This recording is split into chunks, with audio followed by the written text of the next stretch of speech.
The last 10 years have seen the rise of social media. Unlike the disruptions which preceded it, social media has left a marking impact similar to the one in which you're watching the video. And today's discussion will be about a book, one of the most powerful apps which we all have in our mobile phones, and that is Instagram. So today's video is about this book, No Filter, written by Sarah Frier, and it talks about the story of Instagram. The initial chapters of the book No Filter talk about how the idea evolves into an application Instagram. Well, it is interesting to note that the two co-founders, Kevin Systrom and Mike Frier, did not have the idea of creating a photo sharing app in the first place. In fact, they did not even have the name Instagram. Their current app meets with a roadblock, and to overcome the roadblock, they decide that they need to emphasize on one particular aspect of the app, and that is when they decide on photo sharing. The presence of photo filters, which is provided in the app, means that anyone can take better pictures with the photo filters and start posting, which means that it makes your reality better. The virtual reality is much better. So once they introduce the photo filters, then the user count begins to explode. At the initial stage of the company, the number of individuals who were working were less than 10, and most of their day-to-day problems was really oriented towards getting the infrastructure right. For example, now and then when Justin Bieber posted a picture, the server used to crash because they did not have enough equipment to handle so much of traffic. But it is this exponential growth which attracts visitors from the outside. And that is when Facebook, of course, you have the CEO Mark Zuckerberg, after intense negotiation, decides to acquire the app for $1 billion. Now, back then, this is considered to be overpriced because Instagram was not really generating a large amount of revenue. Not there was actually no revenue at all because they weren't running ads. Once the author sets the initial tone of the book, that is after the acquisition, is when the book gets very interesting, because now you begin to understand the cultural clashes which are between Facebook and Instagram. Facebook is more oriented towards customizing advertisements for its users, making the most out of the big data which they generate. But on the other hand, Instagram is about providing an environment where people just capture moments and they enjoy the moments. It was more focused on getting the quality right. This cultural conflict between Facebook and Instagram will become, will be crucial for driving a deep wedge between the two founders as time progresses.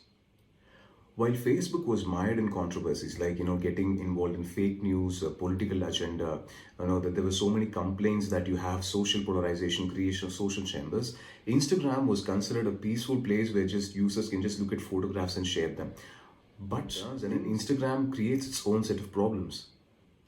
The individuals who have more than a selected number of followers are called as influencers.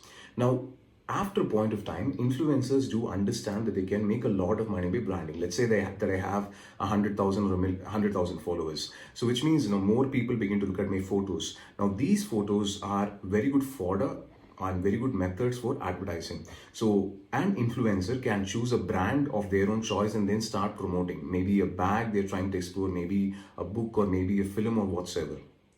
Now, once individuals understand that if you become an influencer, you can make a lot of money, then unethical practices are used on Instagram so that you become big.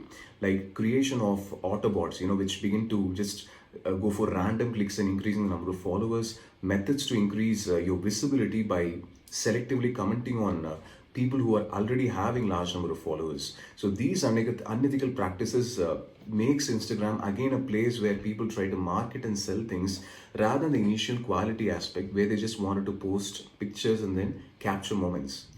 Today the app has started a strong cultural change which is quite impossible to reverse, because individuals who use these pictures are forced to live in a virtual world where every picture they take has to be perfect.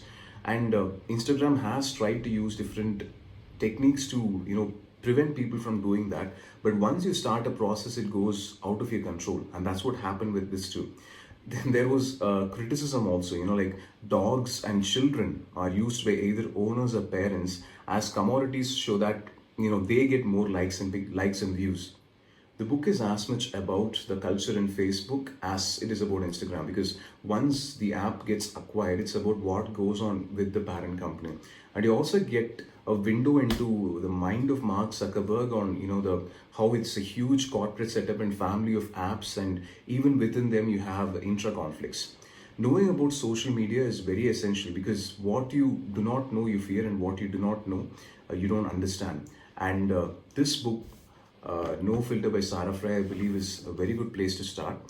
And because I feel that at the end of the day, if one understands what an app does to an individual, then usage will become more rational, fine, including the one in which you're watching the video.